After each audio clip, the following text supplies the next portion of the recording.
So welcome to everybody in the room.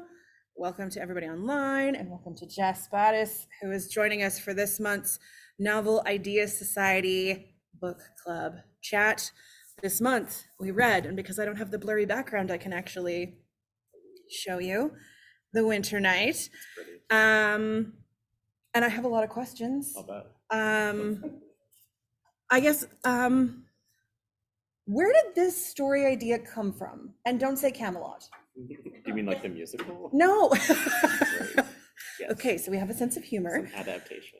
But just coming together with this story idea, how did you come up with, this is what I want to write the story about? Because obviously there's a ton of research in this book.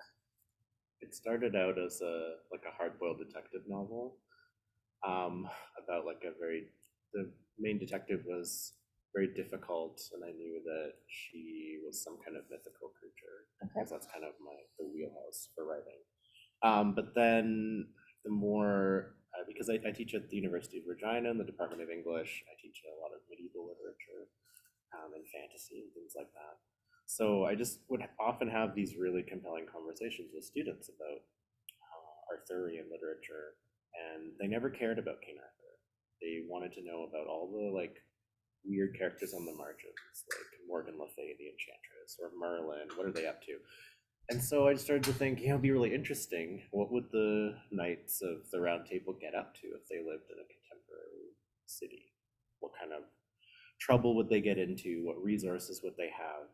And I also liked the idea of staging something very old, like these myths that go all the way back to the 6th century, and putting that in a relatively new city, Vancouver.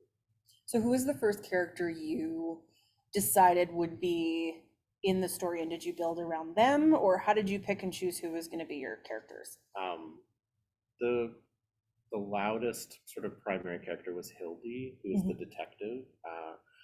I was reading a lot of detective fiction at the time, and in particular I was influenced by the writer Kristen Lepionka. She has a really neat series of detective books about a detective named Roxanne Weary, who drinks a little too much and makes bad decisions in romance, and gets to do the things that usually the male detectives do.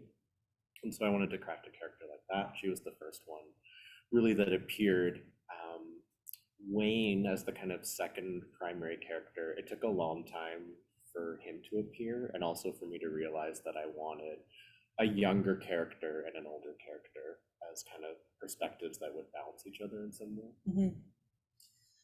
So why Vancouver? I mean, I appreciated Vancouver because I could picture where the characters were and what was happening, but why? You could have set this in a city that didn't exist. So why Vancouver? Yeah, a few different reasons. I think Vancouver, to me, I lived on and off in Vancouver for 20 years. It's always felt like a bit of a fantasy as a city, if that makes sense. It's always the backdrop for films, but it's never itself. It's always playing another city. It has this beautiful exterior, but it's absolutely impossible to survive there, even on what we would think of as a reasonable middle-class salary. It's just utterly impossible. And so thinking about it as this city that was very difficult and that kind of had its roots in older cultures that had been displaced, but then also was always trying to reinvent itself as a modern city. I thought it might be an interesting setting for legends like this, because these are European legends. They're brought to Canada through colonialism. And that's why I wanted to kind of have these characters questioning why their stories are the ones that continually get told. Because particularly when I teach medieval literature, my students always have some understanding of who King Arthur is, and Merlin, and older poems like Beowulf, but they don't have as much of a understanding of, say, regional Cree literatures. So why is it that one story survives and other stories are scattered and disrupted? I was interested in exploring that. So what's your theory on that question? Colonialism, yeah. Racism, colonialism, and genocide, are sort of the reasons. And it's not to say that the sort of stories from like the Musqueam, Squamish, and Tsleil-Waututh nations aren't represented in Vancouver, but just they're far more muted than sort of European stories that contemporary students are going to be more familiar with. And so I wanted, in a way, to think about the kind of the stories that we think of as universal, because the stories of King Arthur, they're so diverse. You know, they appear in Iceland, they appear in Italy and Spain, all across Europe. They've been translated into hundreds of languages. They're all so very different, but we all kind of think that we know those stories. So I wanted to kind of pluck out some of the lesser known characters and explore their stories a bit more, because we all sort of know King Arthur, but there's lots of kind of fun minor characters in the book as well. You, speaking of Indigenous territories, you mention a lot who belongs in which place and which ceded land belongs to where. Did you know that before you wrote the book, or did you have to do research to do that? And how accurate is it for each area? That's an interesting question. I think just as someone who's lived in both BC and Saskatchewan and who teaches Canadian literatures and Indigenous literatures, it's a continual project to kind of familiarize ourselves with those territories, and to think about our student population in Regina as well. BC, I still feel in some ways a little bit more familiar with, because I lived there for so long and grew up there. Although I'm trying to kind of educate myself as much as possible, thinking about like more regional literatures, plains literatures, and things like that. I made a conscious decision to not have a particular Indigenous character in the novel, because I didn't want to create the misconception that magic was going to somehow be interacting with like the world views of people that lived on those territories, if that makes sense. Because you know, a lot of the the Cherokee writer Daniel He Justice talks about how a lot of Indigenous literature gets classified as fantasy when actually it's reality. The sort of the stories themselves are ways of understanding conduct and what you should do, what you shouldn't do, how to be a good neighbor. They wouldn't be considered fantasy, even though some of those forces and powers seem magical. So I wanted to try to draw a line between those areas. I've never thought about it quite like that, but I don't think that that's wrong. I think that's the way and I think the way kids are learning about Indigenous stories now is changing. But I think that a lot of us, the way we grew up, a lot of that oral tradition it had that magical feel to it, that it wasn't something that necessarily happened in real life, that it was just something that they told people. Yeah, I mean, I'm thinking of something like Cree writer Jessica John's book Bad Cree. Yes, which we did in this book club. Amazing. She came. Yeah, she was lovely. Shortlisted for Canada Reads. Yes. Amazing. So like I think you could look at that book and think, oh, it's fantasy, because there's these sort spooky of forces. There's forces, but you know, the Weedigo is like that's a sort of nation territory specific story that comes up in a lot of different communities, and they probably would not say it's fantasy. And I love how she uses that story to sort of explore the internal psychology of those characters as well. So yeah, I think it's a tricky balance as a white settler writer. But I try to, as much as possible, criticize the European myths and not romanticize them, hopefully. I want to talk to you about the Three Sisters. Oh yeah. Do you have a specific, like in my head, that hotel is in East Hastings? Is that what you intended? Yeah. Okay. Yeah. Because like having been there and Gastown, like the geographics of it are not far off. There's an old hotel on Richards, like just up East Hastings. Richards just off of East Hastings. It's kind of more in the super gentrified part, like where Harper Center is, but there is like a 19th century hotel, and that is kind of what I was thinking. Okay, I was picking And a up lot on of that. old buildings like that, right? It was Like, that, or it was giving me like American Horror Story hotel vibes, yeah, which I don't know if if yeah, a you've little seen it. bit, I don't know if yeah. that's what you're going for either, but it was coming off like creepy old, but still sort of functioning. I was interested in sort of what are the really oldest parts of Vancouver because it's always presenting itself as like, Douglas Copeland called it the city of class, everything. And I've had friends that visited Vancouver and be like, why does it look like a waiting room in a dental office or something like the downtown core of It kind of Vancouver? does. Sorry, Vancouverites. I've also Yes, lived there a long time, but it's like on the shore where all the yeah, buildings are all the same. yeah, it's like a city that's trying to actively erase its own history. But in the sort of downtown east side and Gastown and what they call Railtown, there are these older buildings from the 19th century. So I was interested in like, yeah, what would a hotel look like that was a kind of sanctuary for all these mythic characters? And because of the sort of the Arthur myths and the Norse myths are really intertwined in a lot of interesting ways, I thought, well, yeah, I can put the three sisters in. Okay, so that's not, again, and I don't know how many of you are fantasy readers or mythology readers. Not my jam, not my wheelhouse. Takes a lot of like mental fortitude for me to put myself in the realm, if you will. So Yeah, are it's a lot of names, a lot of names. a lot Yeah. of really interesting names. Mhm. So those two are not connected. They're connected in the sense that You made them connected? no,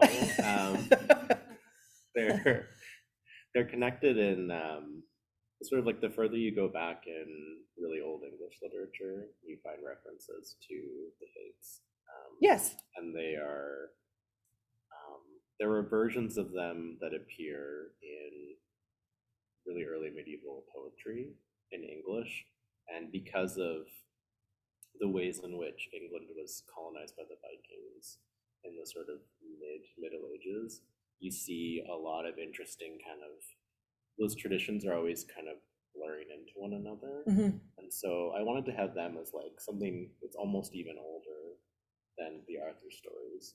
Plus, I just like the idea of these three unhinged sisters Yes. that kind of control everything. Um, and the sort of like depressing inside joke is that, of course, the three sisters are going to be evicted. They're going to be rent evicted from this hotel in Vancouver because that's sort of the character of development Mhm. corporations in Vancouver that they would evict like these three immortal sisters. Talk to me about the brooch.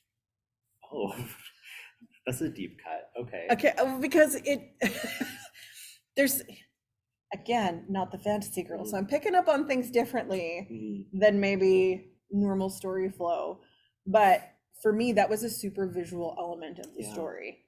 Where did that come from, and what was it supposed to connect? It's based on so like yeah, Hildy as a sort of Valkyrie detective wears instead of a badge because she's not a cop. She wears not a cop. She wears a brooch, and it's based on kind of early medieval brooches from sort of the 7th and 8th centuries that would have been for like aristocratic women. And so they would have garnets in them. Sometimes they would have like interesting faces. And I was trying to do a play on like this sheriff's star Oh, that she okay. would wear this. But it's never um, she doesn't really make use of the brooch a lot. It's just sort of I think it fades into the background after its initial appearance. But I wanted to have some material element that she would wear that other people would say, "Oh yeah, you're slightly apart from this community." There's the sense that like the knights are almost like frat boys that are just getting into fights all the time, and the Valkyries are like the exhausted administrators that have to sort of untangle things. And so Are Hildy, Valkyries mostly women? Because that's a great metaphor for life they're all of women, men getting yeah. into trouble and women fixing the Yeah, things. because Valkyries, yes, exactly. Traditionally, Valkyries they were women who were supernatural, and they were the ones who decided who lived and who died on the battlefield. And so I thought they would be interesting as administrators too. So they have to kind of go back and um, solve crimes by re-experiencing them almost. But yes, they're all women, and that's purposeful for sure. Is it hard writing women as a man? Um, Like I didn't find any glaring, like sometimes when, like I've tried to read, if you've read any, like they call it like women's contemporary fiction that is written by a male in the female headspace, sometimes you're like, "Mm, a woman wouldn't do that." But I didn't notice that with you. There was no glaring personality weirdisms there. Do you find it Hmm. hard to write either gender?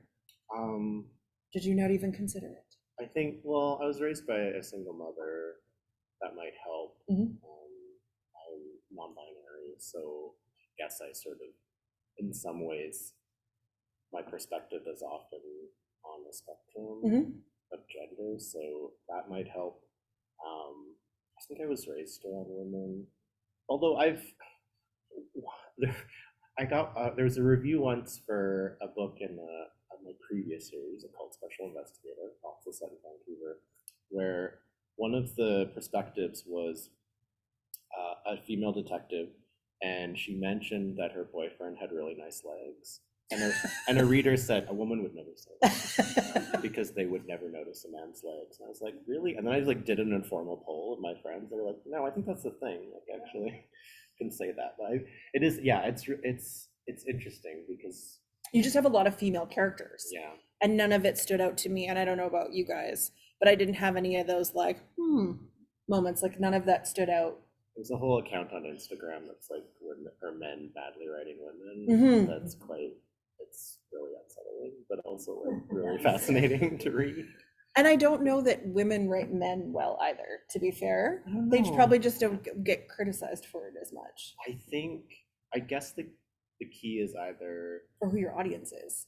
yeah, I guess it helped. You either want to have like a lot of friends of all genders so that you can have those conversations, or like a very receptive partner who can be like, hey, is this a thing that someone would do? But probably it's just observation.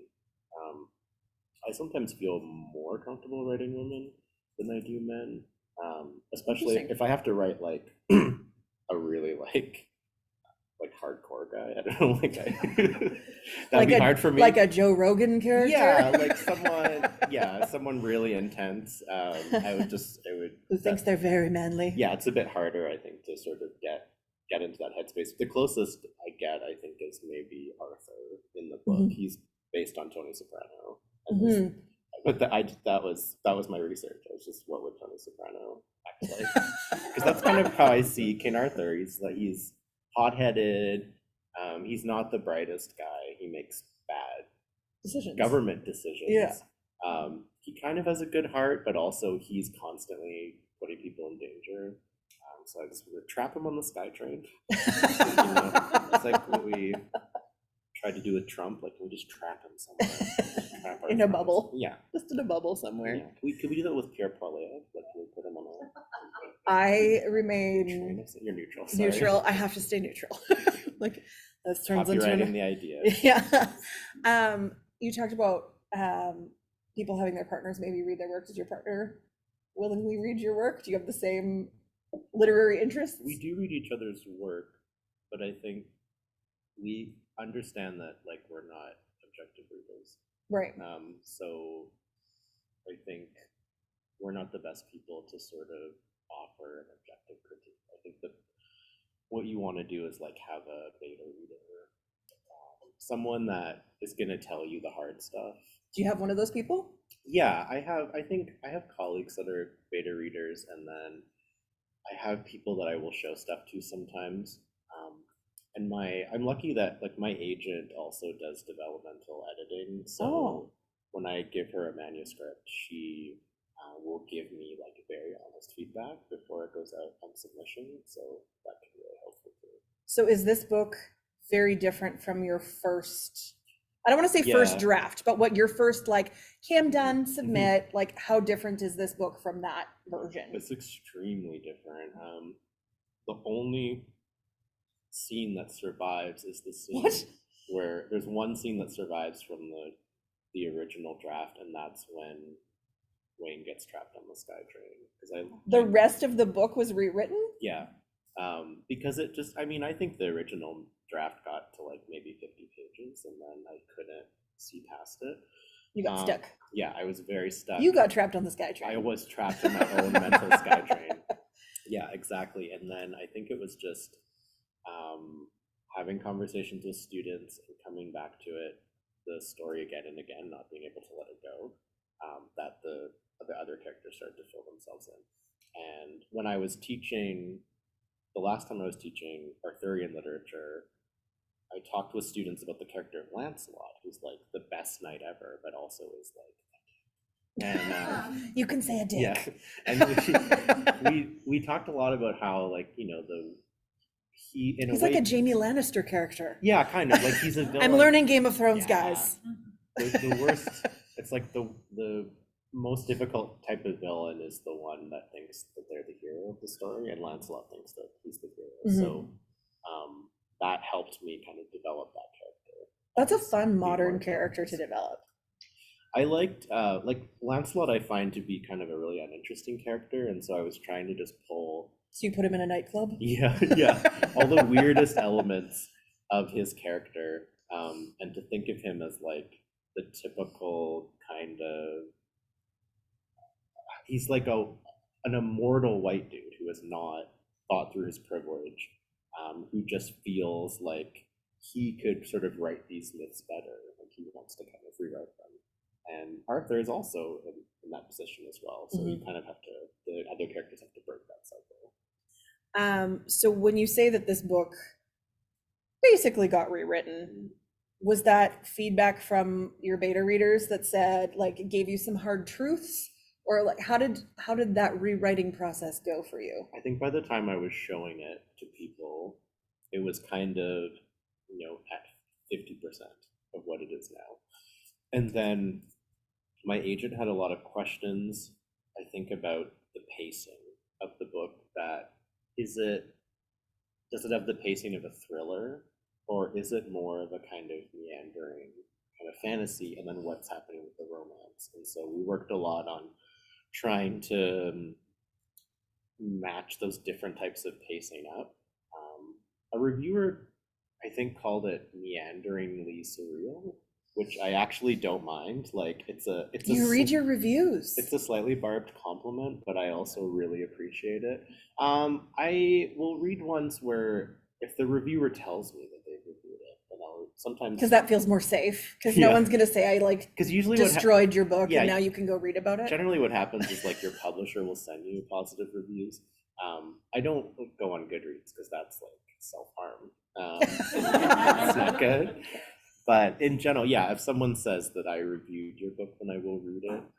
But I mention it just because I think I tried to do something with the pacing where it at times has the pacing of a thriller, but it also kind of stops, because Wayne as a character is very in his head and very cerebral. So I wanted to see if I could make that work.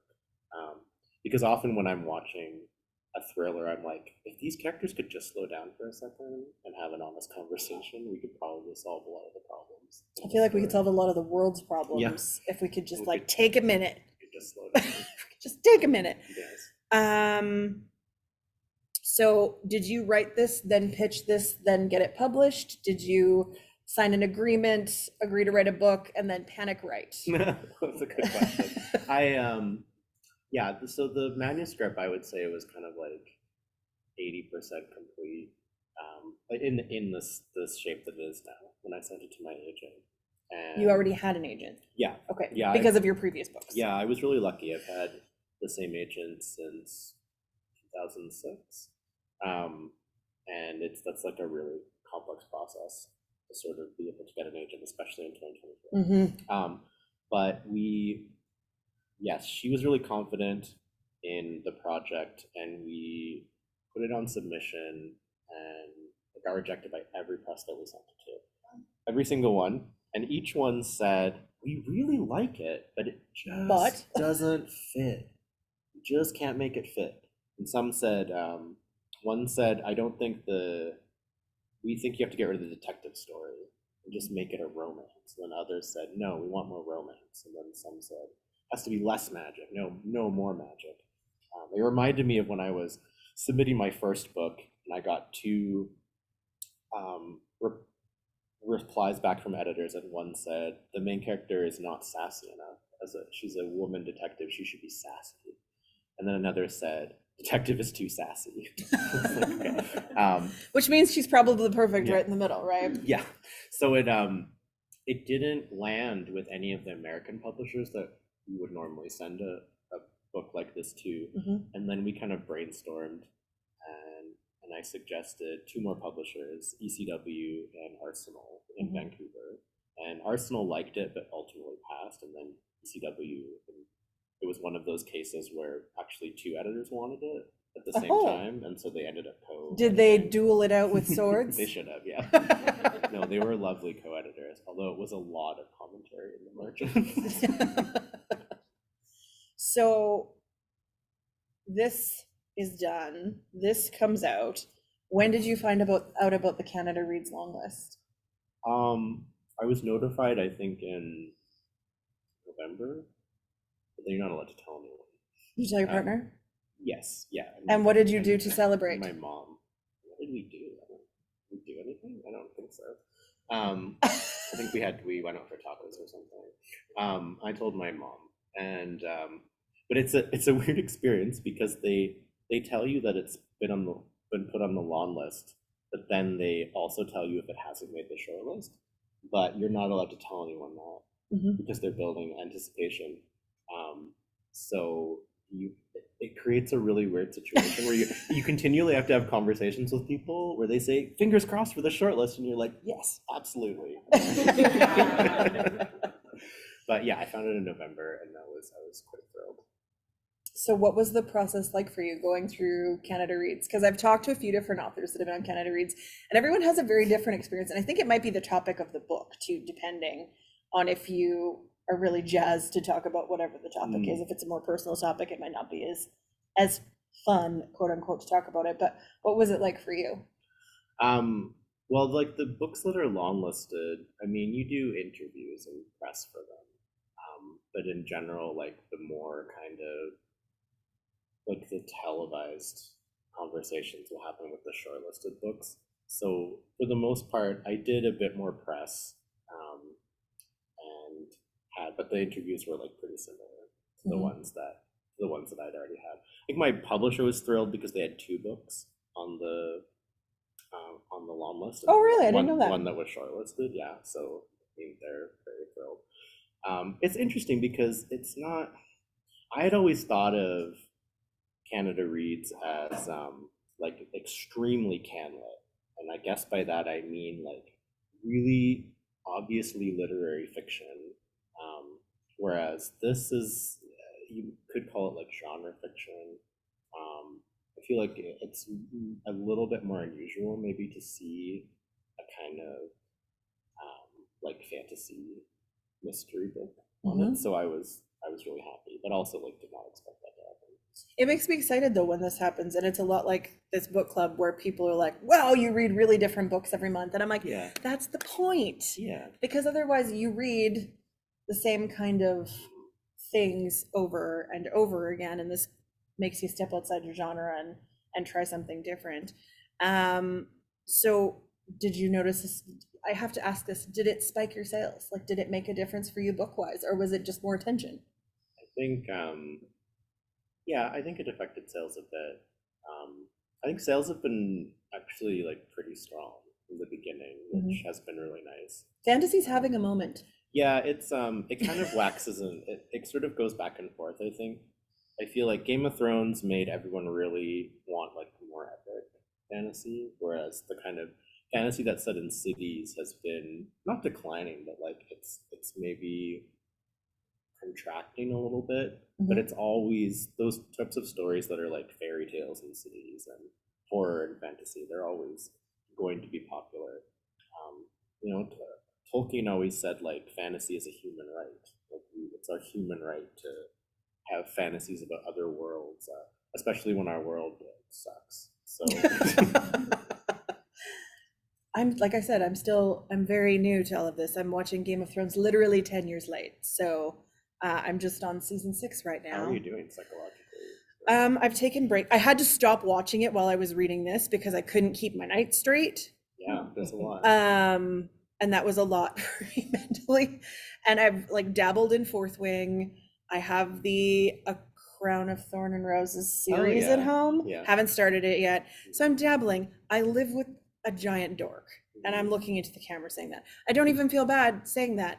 But I am trying more to not yuck other people's yum and just to try more things, which has led to me agreeing to play D&D this coming weekend to try yay, it. that's nice. You're like, yay. And I was like, I let someone else pick my character for me because I didn't understand the translation of what, I'm like, I'm a gnome rogue, whatever that means. I don't know. A gnome sounds cute, and I'll probably pick a flower bottom name because that sounds cute. My friend has a character where one of their special powers is that they get to smell like cinnamon all the time. So it's like D&D can be great. I feel like I'm going to be annoying and pick the most useless talents just to be, and I actually asked Daniel last night, I said, so what happens when your character dies? And he's like, you die. And I was like, so if I die quickly, do I have to come back? And he was like, are you planning on dying quickly? Like, what's even the point? And I was like, I'm just asking for a friend.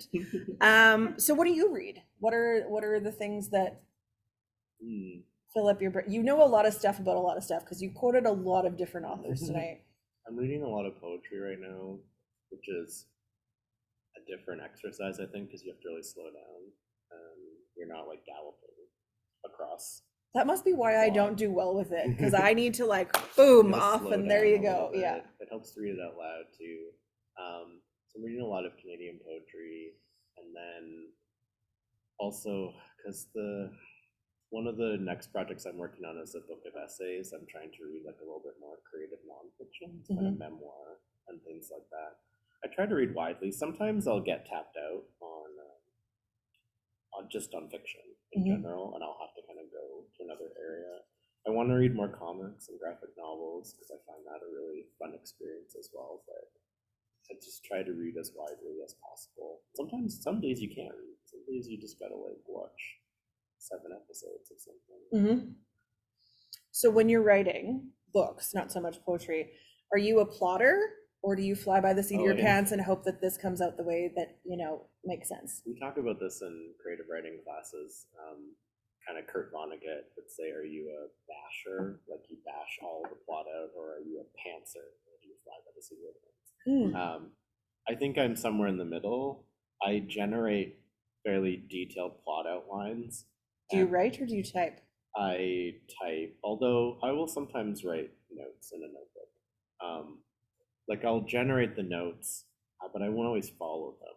The characters will always be surprising at times.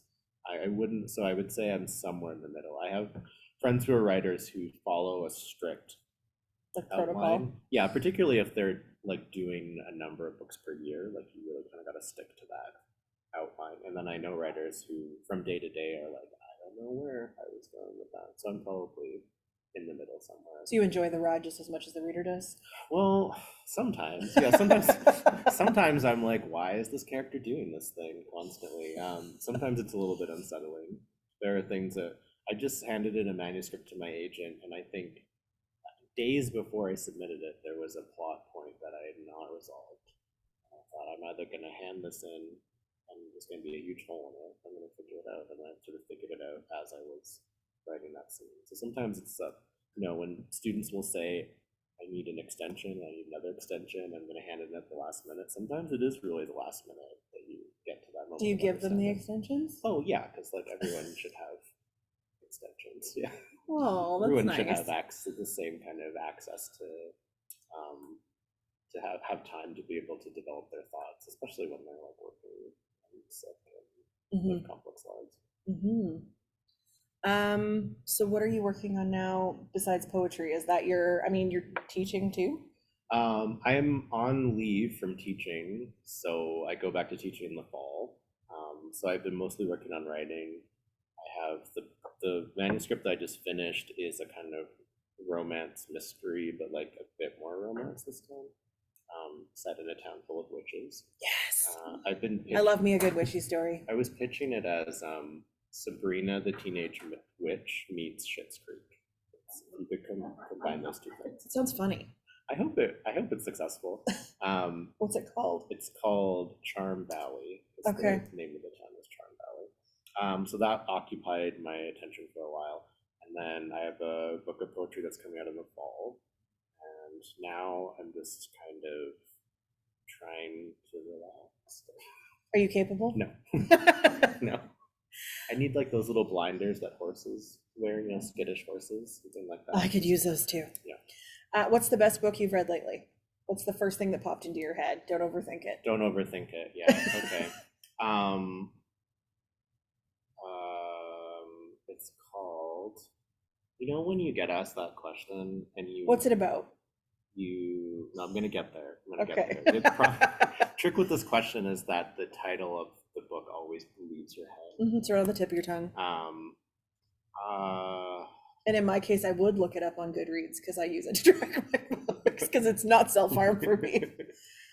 I'll go with her previous book. So Hazel Jane Plant is a writer from Vancouver, and she has a book called Little Blue Encyclopedia for Vivian, and it's about the friendship between two characters, one of whom dies, but also the only way to describe it is she's constructed like a sort of Gilmore Girls type television show that went off the air, and parts of the story are just encyclopedia entries for this show that never existed. And it sounds really strange. No, that sounds really good. It comes together in a really wonderful ways. Is this someone you know and that's why you read the book, or is this one you just stumbled upon? We know each other like professionally, but I wouldn't say we really know each other personally. I had been a fan of her work. She's a musician as well. It's just like an all-around cool person. Cool. Okay, I can keep asking questions as you've noticed. Let me open this up to you guys. I'll get to the online in a second, I promise. I keep looking at the computer like it's that the camera's here. Do you guys have any questions for Jess? Do not be shy, come on. You can make statements too, it's fine. Sure. Oh. I love the book. Well, thank you. And I guess what I'm curious about is one of the things I love the book, but I love the human story and the emotional story. So I'm curious if there was a particular story that you wanted to tell in there. I mean, we heard a lot, like your questions were great about, like how the narrative came together and the mythology and stuff.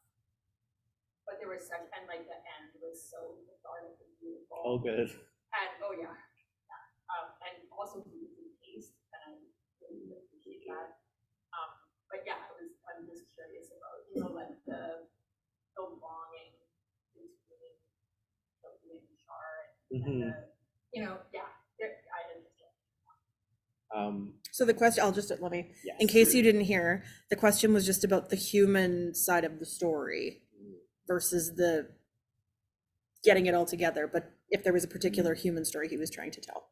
I'm glad that the ending was that it resonated, because my editors and I worked for a long time on trying to get the kind of the pacing right for that, and they kept saying, "Can you like ratchet it up a little bit more? And just make What does that even mean? A little bit more tense." But then they would say, "Okay, now we also need a little bit more exposition," and it was, but I'm glad that it landed in that way.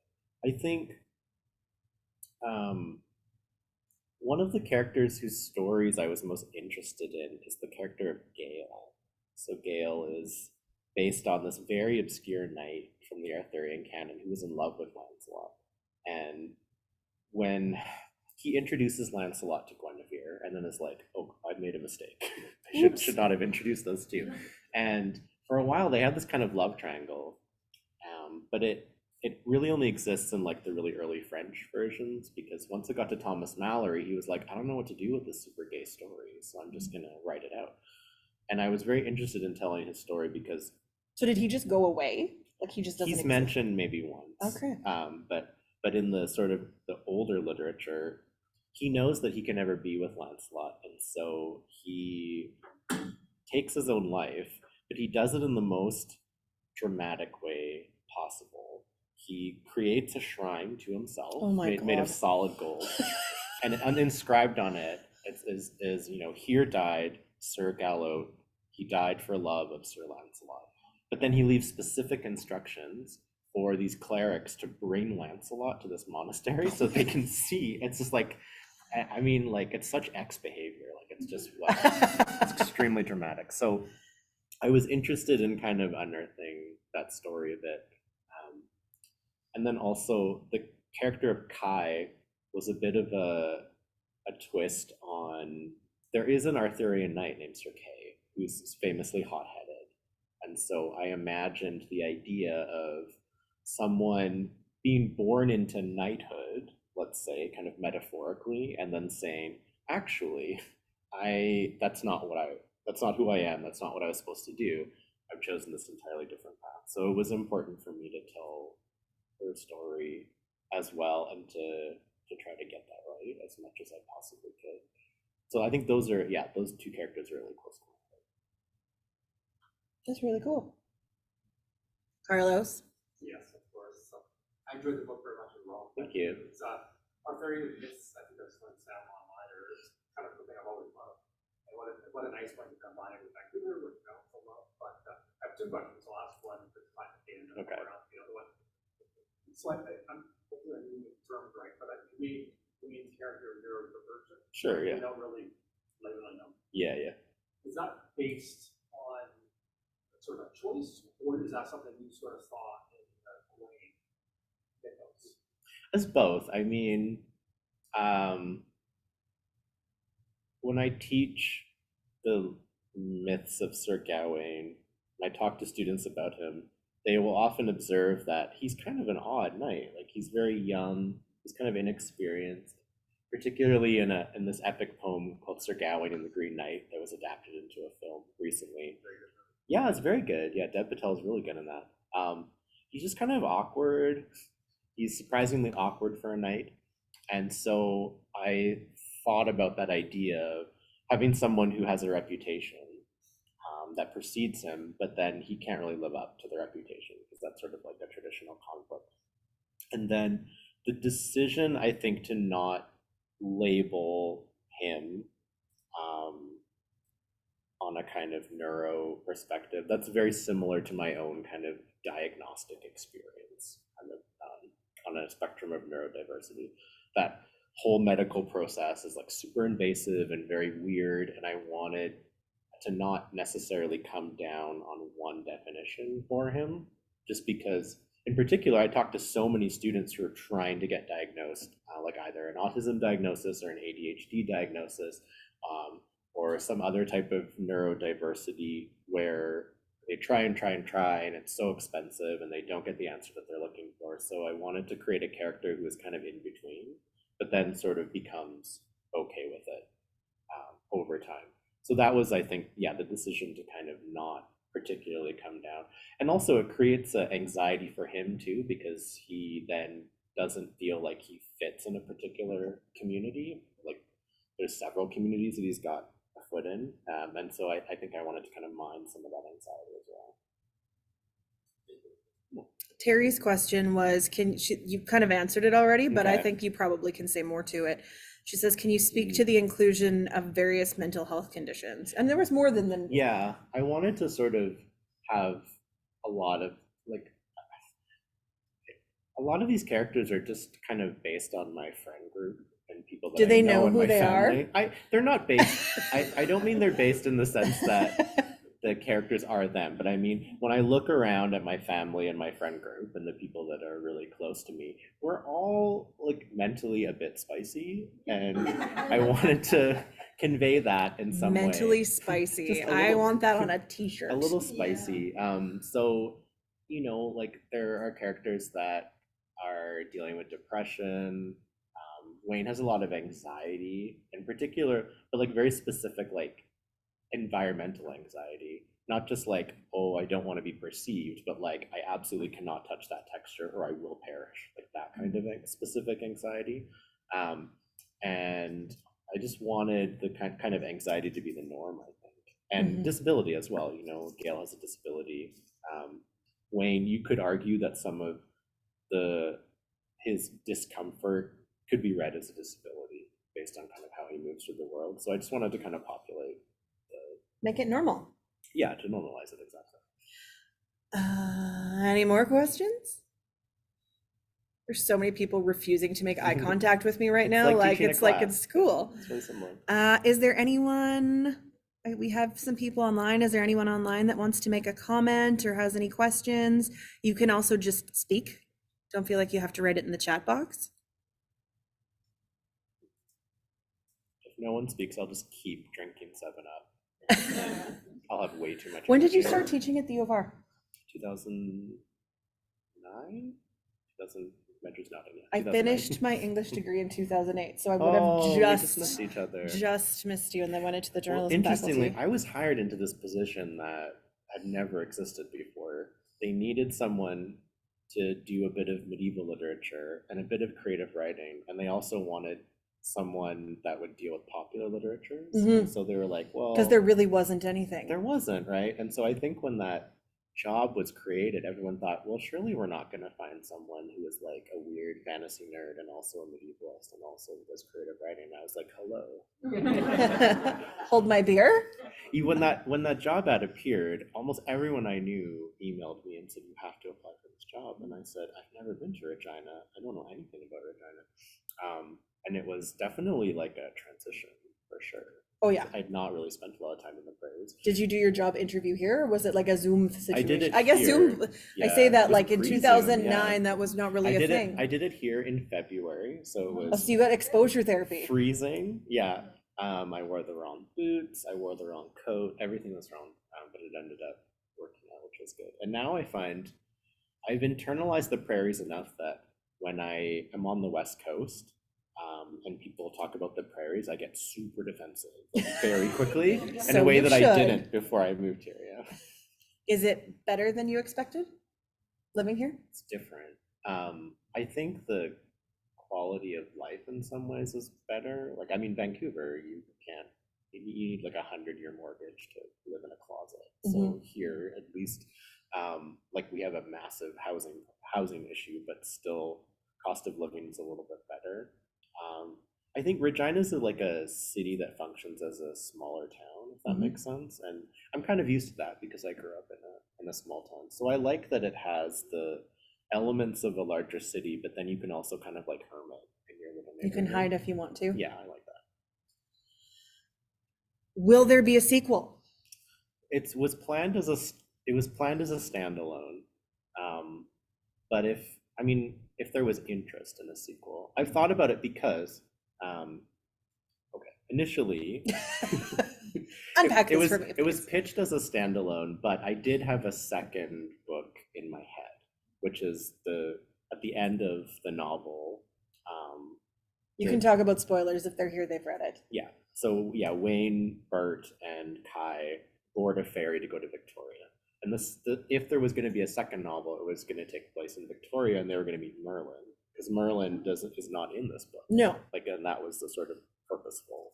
I just thought there's been too many adaptations of Merlin, but I imagined there would be, they would draw Hildy back in, there would be another crime. It's sort of sketched out, but it was officially planned as a standalone book. If there was ever interest, then I definitely would love to go back into that world, but there's no plans to do it. So of your friends, who has the axe under their bed?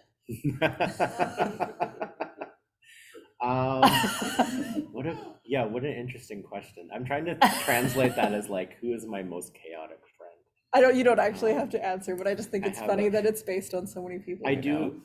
Is there someone that would be? I do have a friend in Vancouver named Sam who It's a great name. he's the most gentle person that you'll ever meet, but I feel like He'd be the one with the axe under his bed. like as if there was like a rebel insurgency, he would be Prepared. Yeah, and he's a nurse, so he can like help people as well. Yeah, he might have an accent as well. It's possible. Any more questions? I've got one. Yeah, go ahead. Okay, cool. I'm Liz Fairchild. I'm actually dialing in from Tucson, Arizona. Amazing. Hang on, let me I multi-pin you here. was on the author's website and saw that this was available, and so I'm really happy to be here. I've really enjoyed the book a lot, and I've kept it out from my local library a number of times because I've finished it and then I just started all over again. and just finished it again today. And I could ask a bunch of questions, but I was really intrigued with the idea of runes and how the characters were able to use them in all kinds of ways and all kinds of contexts with Kai and her coding with runes and tracking people with runes. And it just seems as though it's a vocabulary and a language and an alphabet that even today, perhaps people could carry around, and you can sort of personalize your space with your intentions almost, is what it seemed like. That's kind of what I got from the book. And so I guess my question would be, have you played with that in person in your own life when you've been out on the streets? Are you a runesmith? I do have like a pouch of runes for divination that I'll use occasionally. I think I wanted a magical system that wasn't entirely verbal based, just because it sort of feels like that is a little bit oversaturated. And I didn't want something that was just, okay, the characters are using words that kind of sound like another language. What I think, as someone who studies medieval literature, what I found intriguing about runes is that when we look at them today, they're almost always in the context of magic and fantasy. But they were actually just an extremely practical alphabet, a way for writing on different surfaces that weren't paper. And so I think I wanted to kind of play with that idea. And probably as someone who's a literature professor as well, I liked the idea that a rune can have one meaning or it can have multiple meanings. And then if you combine them, almost similar to like Chinese characters. And Right. so I think I was trying to have the characters work with a system that was a little bit familiar and a little bit unfamiliar at the same time. And some of them are better, like Kai is very good with runes, and knights can sort of use them, but it's not really their first language. I was just intrigued as well by like, would I be able to write this magical system that's mostly visual, and how to do that in a way that's compelling. And so at first I was going to include all the different runes in the text, and that I realized that would sort of bog down the narrative quickly. And so then it became, how do you describe just like a funny little character? And that sort of made me get really back to basics and what the characters actually thought about them. So as a system, I'm not a rune expert by any stretch, but I find it fascinating as just something that a very long time ago was extremely practical, and now we associate with like Tolkien and fantasy and things like that. If you have another question, Liz, go ahead. I can't think of any right now, but I How did you find the book? Like you say, you're logged on from Okay, Tucson, so Arizona. How did you come that's upon it? That's actually a really interesting question, because I was at a library branch, the Pima County Public Library branch that I don't normally go to, and I was just looking on the shelves for I'm just a terrible fan of British murder mystery police procedurals, and so I was kind of trying to find some new ones, and I saw the spine on the shelf, and it is marked as a mystery, so that's kind of interesting, not fantasy. And when I pulled it off and read the back, it was really taken with the concept of these modern this modern retelling of these myths, and then the queer aspect to it just really drew me in and made me feel comfortable, and it seemed like a pretty inclusive, creative kind of world. But so it ended up just being that I saw it on the shelf, I saw the spine, and I pulled it down, and then I just checked it out, which is kind of unusual for me, because you just never know what you're going to get if you just take any old book off the shelf. It's interesting to see where it gets shelved as well, because usually in bookstores it gets shelved in the fantasy section, but every once in a while you see it in mystery. And it was a problem of marketing, because we had to sort of figure out, well, do we go the mystery route or the romance route or the fantasy route? And we kind of tried to do all three. And so generally though, you'll see it, I think, in the fantasy section, but I'm happy to see that it gets shelved in mystery as well. Well, it's interesting because Pima County Public Library used to have them segregated, mysteries and westerns, and now they kind of jam them all together. But they've got, you know, a little code thing so that if you're looking just for mysteries, you can find some of them. So I kind of like them. They're sort of cheek by jowl, the fantasies and the romances and everything all together. Yeah. And most urban fantasy is there's usually a mystery kind of at the heart of that genre. But it's interesting how it often gets divided. That I think for a long time it was, well, does it have magic? It's fantasy. Does it not? It's mystery. But I think those boundaries are kind of collapsing a bit more. So we see a lot more diverse mysteries. I never watched Hunger Games. I don't watch a lot of TV except reruns of Star Trek and Star Wars, especially Star Trek, especially Deep Space Nine, which of course doesn't really have any The best magic one. in it, but it's certainly fantasy, even though it's science fiction. To be careful not to talk about Deep Space Nine for the next 20 minutes. Was it on tonight? I'll do it. Oh, please don't. I grew up in a house of Star Wars, Star Oh, Trek, you got, like, Stargate, Oversaturated. all the That's stars, fair. which might be why I have avoided fantasy most of my life. That's fair. Because if you could teleport, it was in my What house. was your like secret show that you watched that wasn't those shows? My secret show? I didn't really watch TV growing up. That's fair. So whenever, like, I think I watched like I use like pop culture as an Yeah. example. I didn't watch Dirty Dancing till I was almost done Oh high school, university, early university. My best friend's very not jazzed about my yeah. lack. Okay. I read books and played sports. Hmm. But I read a lot of romance novels, if we want to talk about like, I watched a lot of Gem and the Holograms. oh, I did watch that too. And Yeah. He-Man.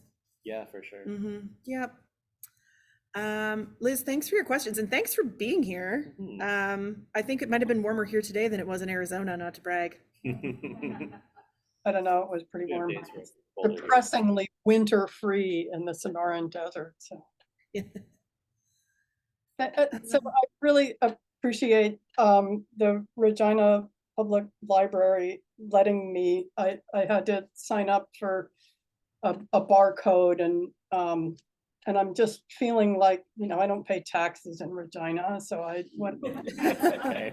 But you know what? Thank you for My home. coming, because it's still really cool that you were able to be here and share that with us and with Jess Mhm. as well. It's nice for you to hear Well, from. it's really exciting. Yeah, thanks. Keep writing. Thank you. Any? Let me remove that. I'm glad people are taking the book out of the library too. I just think it's good to give libraries as much attention as possible. Keep those things circulating.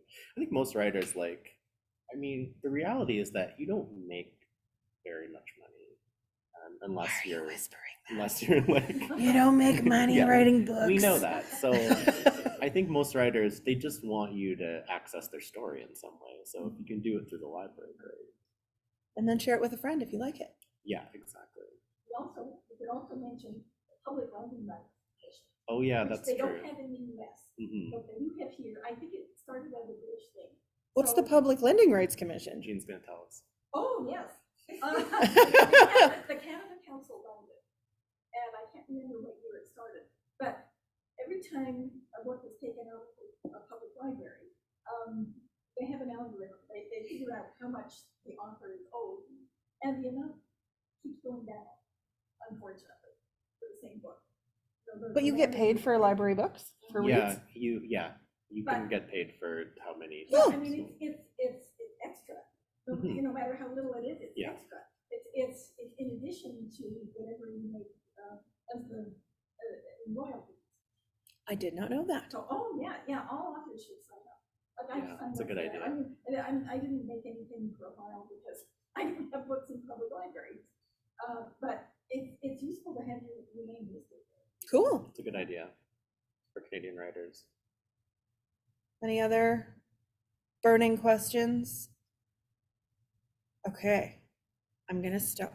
Thank you Thank you. for coming and Thanks for for writing the having me. book and making my noodle extra mushy, because it was It was a good book. I hope I it- enjoyed the book. I hope it wasn't too invasive. It wasn't. I think most Okay. people just find it really funny that I struggle reading anything, and particularly something that's just supposed to be fun. I mean, there's a lot of like weird, fiddly details in there, and I have a hard time if I'm reading like an epic fantasy novel. I can't keep the names straight. Well, Or- people say or to me all the time, countries, you yeah. need to read the Game of Thrones. No, No. that's the line. Hard in the sand. That's No, fair. that's my line. Well, thank you so much for coming. Thank you.